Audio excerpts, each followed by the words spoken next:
was so excited when the baby was coming out of Mariko. I was actually blocking the doctors who were helping to bring the baby up because I was so curious. My head was like, so they had to ask me, can you please move aside? We can't see the baby coming out. That's how excited I was. Hello and welcome to the Connect to Marriage podcast. I'm Jo and I'm your host for this episode. Now, in each episode of the Connect to podcast, we'll be tackling questions that couples ask about marriage, communication, intimacy, conflict, sex, and much, much more. So we hope you will keep tuning in to learn with us as you grow closer, deeper, and stronger in your marriage. Now, marriage and family life brings with it its fair share of joys and challenges, and this is why we're unpacking a topic today that many couples face: coping with the transition to parenthood. Becoming parents is a profound and transformative experience filled with ups and downs. I've been through it, and I know how tumultuous it can be and how difficult to navigate this transition. In fact, one of the books that I read during the time when expecting my first child was about how your marriage can survive a newborn. And so today I'm excited to welcome Jason and Mariko, who have been married for 5 years, and they have a 3-year-old daughter, and they're going to share the experiences of surviving a newborn child. So welcome to the Connect to podcast, Jason and Mariko. Hi. Hello. Hi. Thank you for joining us, and maybe to help us get to know you a bit better. I mean, I know that Jason, you're in the tech industry with a big tech actually, and Mariko's doing more research and actually related to this in the area of early childhood. But maybe you can tell us a little bit about, and our listeners, how you met. We actually met through Coffee Meet Bagels, a dating app. And at the time, I think I was just in this rut of feeling like I'll never meet anybody. I literally told my cell leaders that time, I don't think I'm going to get married. I'm going to be forever single. And then they were just like, are you even putting yourself out there? So I got on the app and then I ended up matching with Jason and a few others, but I never actually wanted to meet anybody. It was the kind that didn't want to transit out of that online life, just keep talking to people, and even when they initiate dates, you're just maybe next time and stuff. But somehow God worked this way, and then this guy turned out to be near my house, literally just opposite my street. And I think that night I was just heading home and he was like, oh, I was at the MRT station, let's meet. And I was like, okay, if you can find me, let's meet, that kind of thing. And I think because he really ran, and that kind of impressed me. But the part after that kind of creeped me out a little bit, because we were just walking and talking, and he just kept following me home, even though I kept saying, oh, your house is that direction, right? Shouldn't you be going another direction? And he's like, oh, yeah. But he just kept talking and talking. So the to-be stalker became your husband. Yeah, exactly. Jason, to be fair, you hear your side of the story. Yeah, his side is probably different. Mariko and I met at Coffee Meets Bagels. So for me, I was actually getting connected to a couple of girls because I was very clear with my intention in the app that if you're with this intention to getting married, then we can continue talking. But if you're here to explore, then let's just not move forward with it. So those are one of the first few conversations as I'm having with Mariko. And then one thing that impressed me about her is she put a very, very, very casual, with no makeup, shorts, and a t-shirt that you wear at home, kind of a picture. That really impressed me because that made me feel like she's being very natural and herself. It just caught my attention. And then we were talking, and then we were getting chatty. And then one fine day, yes, she was near the MRT station, and then I just wanted to impress her, met her. For me, it's just I'm this very old school, right? It's at night time, it's around 8:30-ish, and her house is in a landed property, and you need to walk really deep inside. So I thought, as respect, and just walk with her till near her house, and then say goodnight and leave. Didn't think about the perspective that she was thinking that, oh, this guy could be creepy.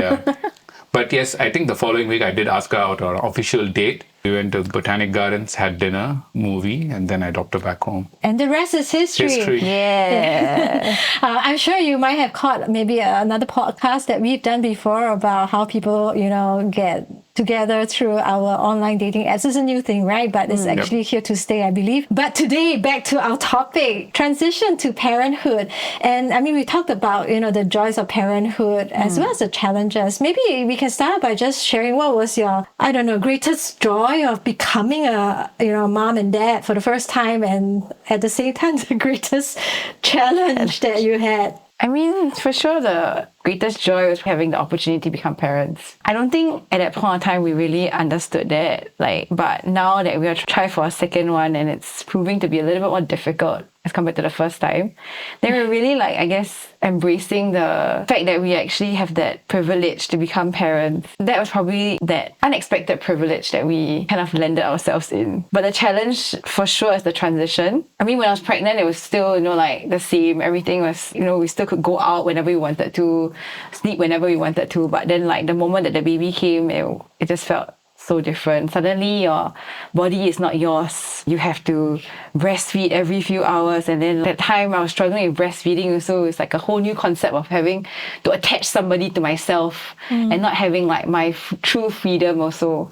I think the night feeds, because I'm a night person but he's definitely not a night person, so Jason really struggled with the whole night feeding, and I think he wanted to be a supportive husband, so he really tried to wake himself up, keep himself awake and stuff, but then the next day he would be very grumpy, and I think that was a whole transition for us, a learning curve also for us to get through together, just managing our lives. Like what you said, that book of surviving parenthood, right, of a newborn, it really was that for us, transitioning and figuring out what kind of parents we wanted to be, what kind of couple we wanted to be as with a newborn itself is very different, because your life is no longer yours alone. It revolved a lot around Fiona for a long period of our lives, especially the first year. I mean, I always tell my friends that I think life as parents truly only begins after one, when they can walk and be a little bit more independent. I think when I stopped breastfeeding, for sure.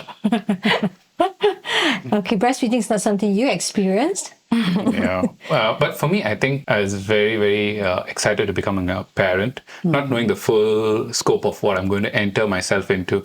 But the minute I got to know that we're going to have a daughter, that excited me more, because I always wanted a sister, but I never had a sister. Then I just wanted a daughter, and God blessed us with a daughter. And I think it just doubled my happiness, my joy. And I really wanted to give her my best, prepare myself to be the best. So it took time before Mariko could deliver to rethink about what are the kind of father examples that I've experienced in my life, especially some of my friends who I grew up with. They are from a very well-to-do family, but then when I always have conversations with them, they'll be like, what do I have to talk with my dad? I mean, because their fathers are all absent fathers, because they're always traveling, busy with work.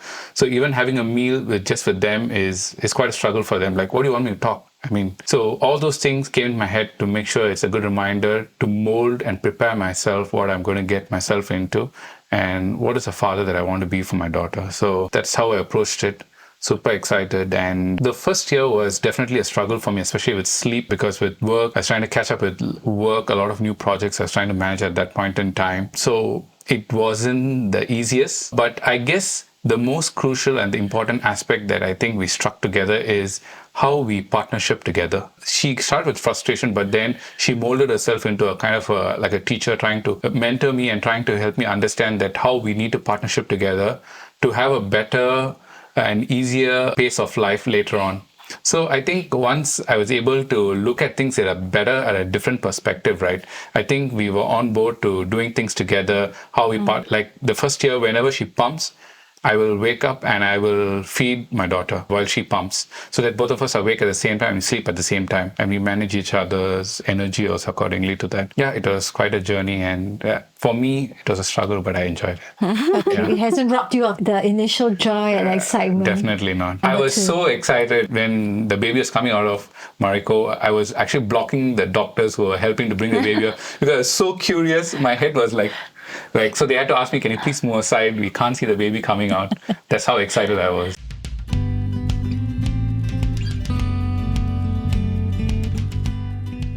The early years of marriage are filled with unique challenges and opportunities for growth. What happens after saying I do? At the Connect to Just Married workshop, you will gain practical tools to work through differences and conflicts and learn ways to keep the romance alive.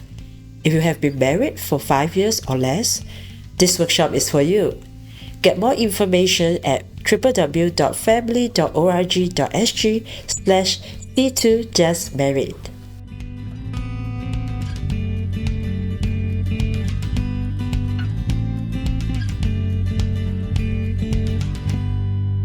I think we should invite you back in about 10 years' time when we have a preteen. Yeah.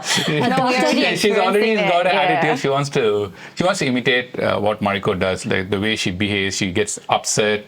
The way Mariko calls me, she calls me with another name and she's upset. So she tries to imitate that, and they say all those sighing and all those things. But the father sounds like he's going to be the forever doting dad. Definitely, yeah. To tell you, I'm like the sugarcane that goes in between the wheels, because it's one side is my wife trying to say, no, you can't give in. And then the other side, my daughter has those dreamy eyes looking at me and saying, Daddy, you have to carry me or you have to do this. So I'm like crushed in between which one should I do or what should I not do. So have you figured that one out? Trying to stay more on my wife's side so that I happy wife, happy life. Yeah, that's true. It's a wise decision. That's what you should do. Do you hear that, everybody? Okay, so always listen to your wife. Maybe let's jump into the practicalities. It always takes a toll on the relationship between husband and wife, because our attention will get shifted naturally, to this helpless young human being that needs us 24/7. How do you keep your relationship still going, apart from... It sounds like you did quite a bit of like coordination as to how you want to raise your daughter, but especially in the area of romance, intimacy, just time for yourselves to be husband and wife, not just mom and dad. Prior to having the baby, I knew what our parenting journey can look like. Maybe because I had a few friends that were also like young parents, or like they had journeyed through like the parenthood journey, right? So when they were sharing with me their life stories, then I picked up certain things. Like sleep training is something that I need to adopt so that I can have the nights off, because like the kid will get into the routine of like being able to sleep through and stuff. So that was something that I was very firm, like, okay, I told him really from the start, like, we are going to sleep train. Even if it's tough, we need to do it like at the beginning. And I think we really struggled at that time, because revolving our lives around like somebody else's schedule was so difficult. It's really not for everybody. And I tell that to my friends even now also, who are those that are embarking on this whole like parenting journey, right? That sleep training is wonderful, like there's all the benefits, but then there's also the struggle of having to be very firm, like, okay, no, at this time you need to put the kid to sleep, you need to put the kid to sleep. Like you cannot keep carrying the baby all the time and stuff kind of thing, and just being firm just very different from... And Jason survived that. Yeah, so that was my biggest struggle, because it's very painful for me to hear my daughter cry, and then I can't go into the room to pick her up because she'll say, no, you have to persist this season so that we sleep train her, and then in the longer run, we will appreciate it. So it was quite a struggle for me. I even wanted to quit the sleep training thing. Yeah, it was twice a point of contention. Yeah, we really got into an argument once. Because it's very, very hard, to hear your daughter cry and you can't pick her up. For me, it's very hard. It only stopped after, during the second month, when she slept through the night and we claimed our sleep back. And then he was just like, babe, this method works. Yeah, it really works. We need to keep doing it. Because for us, right, I think because the social life, like for me, exercise is very important. For her, meeting her friends is important. I have night global calls. So to accommodate all this, when she shared using the opportunity of doing the sleep training and making this work, I was really able to appreciate that, because we were able to sleep train Kiona, and then we were able to still go ahead with all our personal things that we wanted to do. Yeah, So, I think you can be good friends with my husband. He will totally agree with everything that you said. But I can imagine, as you are struggling with an issue like sleep training, how do you even move to romance? The second part was we found our community or village, that really helped us to encourage us through that journey as well. Because as we talk to more people, we engage more with tips or strategies that they employed and used, then we also adapted it into our own lives as well. So having to learn to let go and trust maybe my parents to take the night duty to put her to bed so that we could go out at night. Even just cutting short our date nights, instead of trying to maximize the night of going out and doing watching movies and stuff. Just having a dinner at the start was a privilege and something that we started off with before slowly moving on to now currently JB nights. Wow. Away from the kid, yeah. Indeed, So, leveled we up. have moved on. Yes, you have leveled up for sure. Yes, yeah. Okay, before we run out of time, in each podcast, we actually address a frequently asked question that couples would have about marriage. And so today's question related to our topic today is actually from a wife. And she says this: my spouse and I are expecting our first child in September. Oh, that's very soon. I feel fearful that having kids will bring new tensions and conflict into our marriage, especially with expectations from parents or in-laws. Any advice on how we can better prepare ourselves for this milestone? The most important thing, the core thing to start with, is to have that open communication with your partner, trying to understand what kind of a parent that we want to be. Is it like, for example, even the sleep training, it doesn't apply to all the parents, it depends on their lifestyle, their character. You can do own time, own target kind of sleep, or you can do a schedule sleep kind of setup. So this is one of the examples, right? So in every aspect, you can think about what kind of a child that we want our daughter or son to grow up to, and what kind of parent that we want to be so that you can journey with them in the right way. So this is the most important thing. Then the next aspects come in terms of family, parents, then friends and community. I do think society and family does play a part, but I think you need to have those checks and balances to see what's your bandwidth, what's the best that you can give. You can't please everybody, but I think it's very important as the family, as the parents and as the child, you're able to have that connection and bond to grow up together. And then also eventually try your best to make the other aspects of life go along well. I like what you said. Can't please everybody. Did you have in-law problems? I don't know. Grandparents. Very thankful for me. I never had issues with my in-laws. They're very chill, very nice. For me, my father-in-law was always a very motivating person because he's an engineer. I'm an engineer. So the way we talk about stuff, about news, about stock market, a lot of things to connect to, and his dad jokes, I will laugh, but they will not laugh. So it's just that I really like talking to him, having conversations with him. And then my mother-in-law is also, she's pretty chill, and she's a very, very nice, humble person. She started from a very small setup to now she's a lawyer. She's a very good person. I do think that it's important though as a couple to have this agreement that when you agree with something, because parents have their own philosophy of how parenthood should look like, right? As in your parents. Yeah, right? my parents, his parents. I mean, everybody has an opinion about what can be done, should be done, right? But then when the two of you have agreed on something, then you have to really make everybody else around you understand it. And it can be very difficult. I think it was very difficult initially for me when if his parents said something or wanted to do something, then I found myself in a very tight spot of I don't want to offend them by sharing with them something that my own personal opinion. So I would actually tell him about it, and then we had this agreement that okay, if either of us are upset at our parents or the other sides, the in-laws, then the person will have to go and deal with their own parents in that sense. So if I had an issue, something that his mom did, I wouldn't have to go and voice out to his mom. He would do it. And then if he had an issue with my parents, then I would have to go and address my parents in that sense. I think that helped us also with the whole journey, and perhaps I got more irritated at my parents because they are living with us in Singapore. Yeah, so it was difficult. My mom has her own understanding of what sleep training looks like, that it's nonsense and each other believe in it. So we really struggled, but I also had to learn to let go of certain things, especially when I needed their help. I do agree with Mariko. I think this is something that I also would advocate. I'm very happy that she's on the same page as me. Though sometimes things that my parents say or do, her parents say or do, might not align to what we want, but we are very sensitive about how to be respectful to them.